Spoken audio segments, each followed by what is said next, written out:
त्यो एउटा सुन्दर सपना थियो। नेपाली आकाशमा नेपालकै प्रतिनिधित्व गर्दै नेपालीहरूकै सेवाका लागि भगवान बुद्धको ध्वजा अंकित विमान उडेको देख्ने।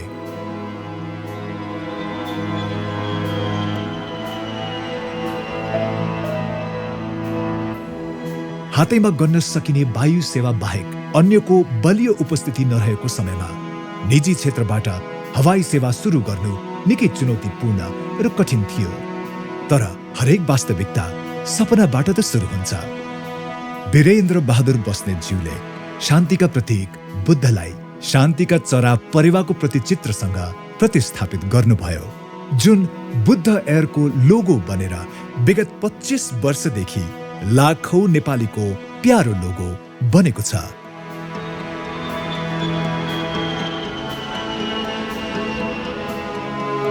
अक्टोबर 5-6 को कुरा हो। प्लेन ल्यान्ड गर्न लाग्यो भन्ने खबर आयो। मुम्बई ल्यान्ड गरेर अनि काठमाडौँ आउँदै थियो। हामी हतार घरबाट निस्क्यौँ र मिन भवनको ओह्रालोमा आउँदाखेरि करिब 6 बजे थियो, मिरमिर थियो, अँध्यारो हुन लागेको थियो। प्लेन ल्यान्ड गर्न लागेको थियो, टचडाउन गर्न लागेको थियो। ठ्याक्क हामीहरूको टेल फिनमा चाहिँ नि जुन बुद्ध एयरको लोगो अनि माथि बत्ती बलिराखेको त्यो चाहिँ नि देख्न पाएँ मैले।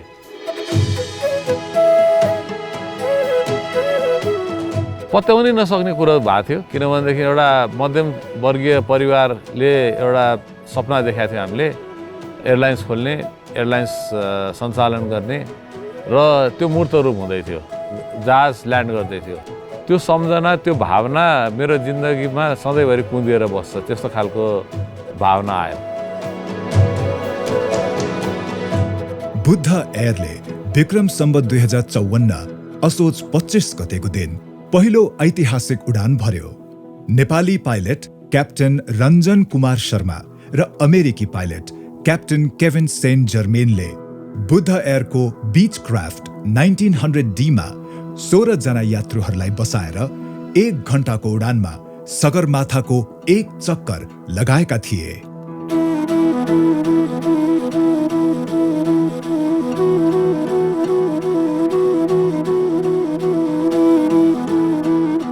हामीले चाहिँ यो एयरक्राफ्ट आएपछि 25,000 मा गर्न थाल्यौँ र 25,000 को एक्सपिरियन्स तलको भन्दा धेरै नै एक्साइटिङ थियो। एभरेस्टको धेरै नजिक गएर देख्न सकिने रहेछ यसबाट, त्यो झन् थ्रिलिङ भयो। त्यसले गर्दाखेरि सुरुमा भन्दाखेरि हामी 3 जना क्याप्टेन प्लस 1 जना अमेरिकन क्याप्टेन, त्यो सर्ट टर्मको लागि हायर गरेको। एउटा जहाजबाट आएको, 3 महिनापछि अर्को एउटा जहाज आयो, 2टा भयो। एकदमै सानो कम्पनी, थोरै मान्छे, तर राम्रो खालले चलिरहेको थियो त्यो बेलामा। त्यसपछि अहिले हेर्नुहुन्छ भने अहिले हामीसँग 16 वटा जहाज छ, 130 जना त मसँग पाइलट मात्रै छ। So I am very happy that मैले जोइन गरेको कम्पनी यति माथि पुगेकोमा।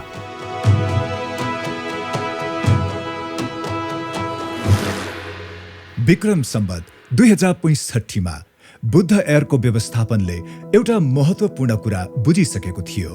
हवाई जहाजबाट ग्राहकलाई सस्तो र सहज सेवा पुर्याउने हो भने विमानको संख्यालाई पनि विस्तार गर्नुपर्छ। ATR विमान सबैभन्दा उचित विकल्प थियो।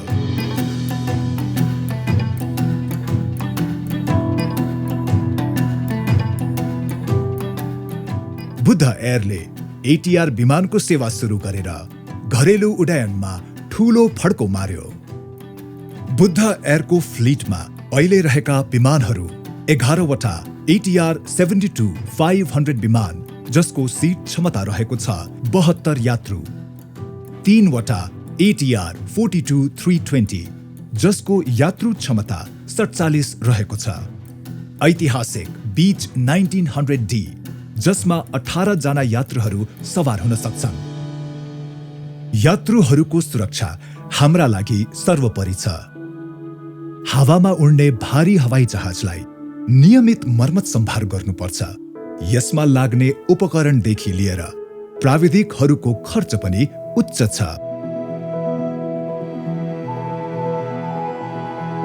त्रिभुवन अन्तर्राष्ट्रिय विमानस्थलमा नेपालको पहिलो र एक मात्र विशिष्ट श्रेणीको ह्याङ्गर निर्माण सम्पन्न भयो।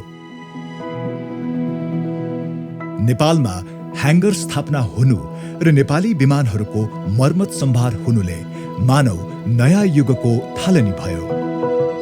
If we compare हाम्रो कहाँ भएको 145 भनौँ न एउटा जुन क्लोज डोर ह्याङ्गर हामी कहाँ छ, if you compare this kind of hanger with overseas, हामीले कुनै पनि एमआरओमा गएर हामीले हेऱ्यौँ भने इट्स अलमोस्ट सेम।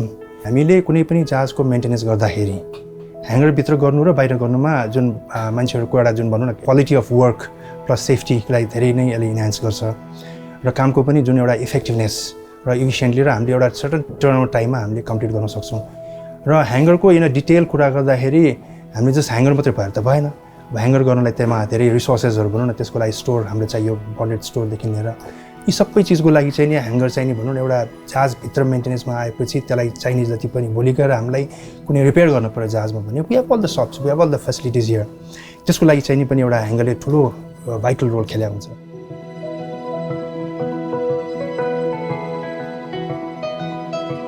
बुद्ध एयरको यो प्रयासले नेपालभित्रै प्राविधिक काम कार्यहरू सम्पन्न हुने स्थिति सिर्जना गरिदियो, जसका कारण बुद्ध एयर मात्र नभई अन्य नेपाली तथा गैर नेपाली हवाई सुविधाहरूमा समेत खर्च कटौती हुने देखियो। यसको फलस्वरूप हवाई यात्रुहरूले निकै न्यून शुल्कमा विमान सुविधाहरू प्राप्त गर्दै आउनु भएको छ।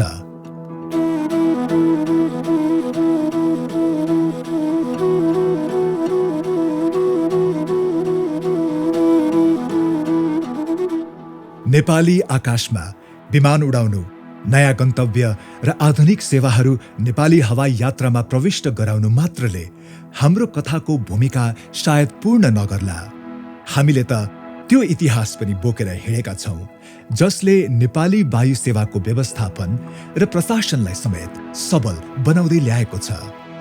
बुद्ध एयरले अहिले हाम्रो आन्तरिक उडानहरूमा उसको लगभग 60% हिस्सा ओगटेको छ र जुन एउटा व्यवसायिक कम्पनीको लागि सुखद पक्ष हो र राष्ट्रको लागि पनि यो एउटा गर्वको विषय हो, किनभने हाम्रो सरकारी वायुयान कम्पनीले त्यो भूमिका खेल्न नसकेको अवस्थामा जुन आज यो अवस्था बुद्ध एयरले लिएर आएको छ, यसले अरू व्यवसायिक कम्पनीहरूलाई पनि सम्भावनाको ढोका खोलेको छ र यसले हेरेर अरूले पनि यसको सिको गर्नुपर्छ जस्तो लाग्छ मलाई।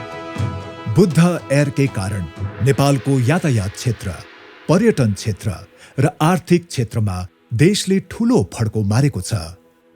मैले हेर्दाखेरि नेपालको कन्टेक्स्टमा बुद्ध एयरलाई एउटा कुनै पनि च्यालेन्जलाई एक्सेप्ट गर्ने, नयाँ इनोभेसन गर्ने कम्पनीको रूपमा लिएका छौँ। आजको दिनमा पोखरा जानुभयो भने 80% पर्यटक भारतीय छन् र यसमा चाहिँ बुद्ध एयरको ठुलो रोल छ। स्पेसली किनभने हामीले पोखरालाई विभिन्न बोर्डर सिटीसँग कनेक्ट गऱ्यौँ। उहाँहरूले जुन एउटा नयाँ तरिकाले रिस्क लिएर अगाडि बढ्नुहुन्छ, यही नै उहाँहरूको सबभन्दा ठुलो एउटा विशेषता हो, जसले गर्दा ओभरअल टुरिज्म इन्डस्ट्रीलाई उहाँहरूले ठुलो सहयोग पुर्याइरहनु भएको छ। यात्राको सम्भावनालाई अझै सहज बनाउँदै लिएर जाने हेतुले बुद्ध एयरले राजधानी केन्द्रित नभएर देशभित्रकै एक सहरबाट अर्को सहर सिधै पुग्न थप आन्तरिक उडान पनि जोडेको छ। जुनसुकै आर्थिक अवस्थाका ग्राहकहरूले समेत बुद्ध एयरबाट सहज र सजिलो भाडा दरमा सेवा प्राप्त गर्दै आउनु भएको छ। चप्पल लाउनेदेखि बुट पहिरनेसम्म, हिमाल चढ्नेदेखि तराईका खेत खन्नेसम्म सबै बुद्ध एयरकै सेवाग्राही हुन्, जसलाई आज हामी श्रद्धाका साथ स्वागत गर्छौँ। भन्ने बित्तिकै हामी जहाँ पनि आफ्नो कामको सिलसिलामा डेलीको डेली जान पाइन्छ र सेम डे फर्किन पनि पाइन्छ, किन अहिलेको उडानको तालिकाले गर्दाखेरि अलि झन् राम्रो भएछ।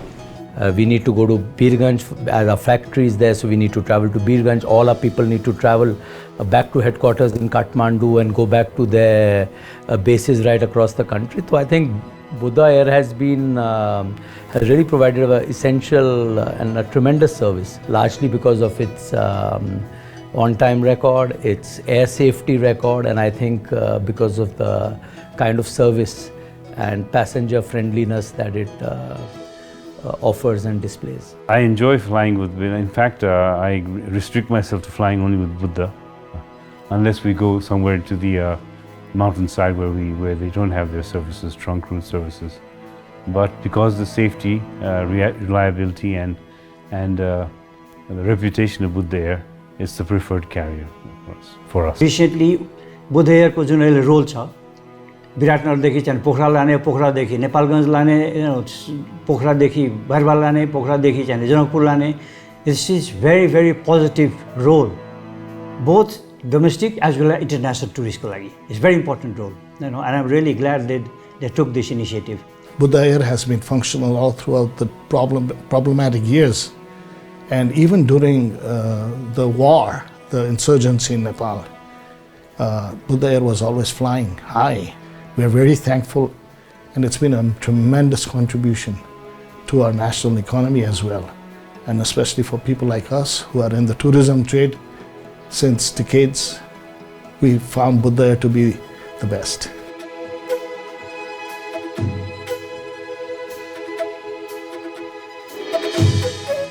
हामी त विमानबाट संस्था, संस्थाबाट सेवा प्रदायक र सेवा प्रदायकबाट परिवार बनिसकेछौँ।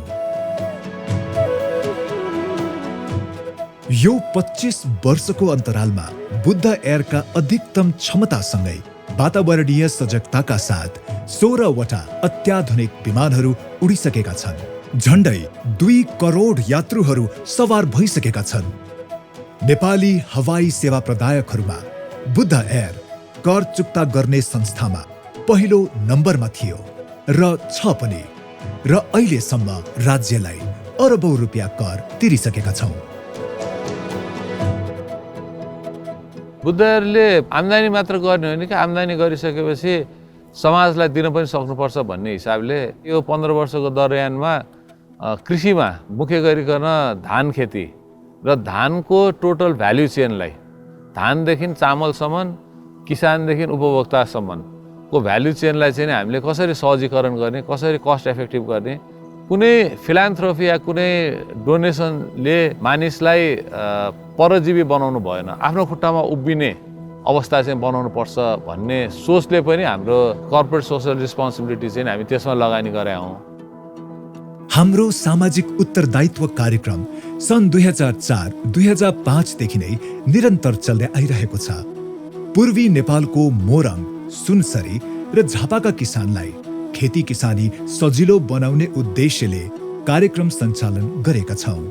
परम्परागत खेतीपातीबाट उल्लेख्य मात्रामा अन्न उत्पादन नहुने र खर्च पनि धेरै हुने हुँदा बुद्ध एयरले यान्त्रिकरण प्रविधि भित्र्याई खेती किसानीलाई सजिलो बनाएको छ। लगभग 18 वर्ष अगाडि बुद्ध एयर चाहिँ एउटा कृषिको कार्यक्रम लिएर यहाँ आउनुभयो। पहिले 1 बिघामा 40 मन, 45 मन, 50 मन धान फल्थ्यो भने अहिले मिनिमम 100 मन धान फल्छ। एकातिर त्यो छ भने अर्कोतिर लागतमा मूल्यमा पनि तपाईको कृषि यान्त्रिकरणले गर्दा र मेनुअलले मान्छेले गर्दाखेरिमा डबलकै फरक पर्न जान्छ। यो समुदायमा चाहिँ खास गरेर यहाँ चाहिँ कृषिमै आधारित किसानहरू छन्। थारू समुदाय बुद्ध एयरको यो जुन नेपाल कृषि कम्पनीले यहाँ प्रोग्राम गरेर कसरी उत्पादनमा वृद्धि गर्ने त्यो कुराहरू चाहिँ उहाँले जे होस् राम्रै ट्रेनिङहरू दिलाएर यहाँको समुदायले चाहिँ फाइदा गरिदिनु भएको रहेछ। बुद्ध एयरले नेपाललाई हरेक नेपालीसँग र हरेक नेपालीलाई नेपालसँग जोडेको छ।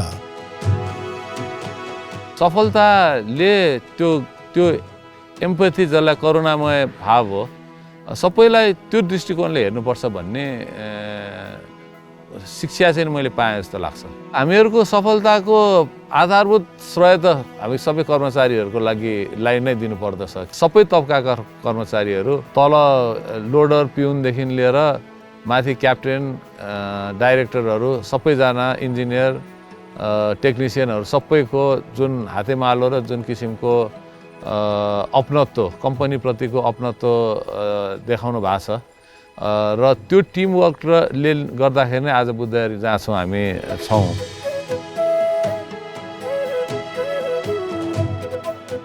शान्तिको प्रतीक गौतम बुद्धको नाम लिएर आकाशमा शान्तिको ध्वजा फैलाउँदै गर्वसाथ उडेको बुद्ध एयर विगत 25 वर्षदेखि निरन्तर आफ्नो सेवा क्रममा दतचित्त भएर लागिरहेको छ। हाम्रो लागि सेवा नै धर्म हो।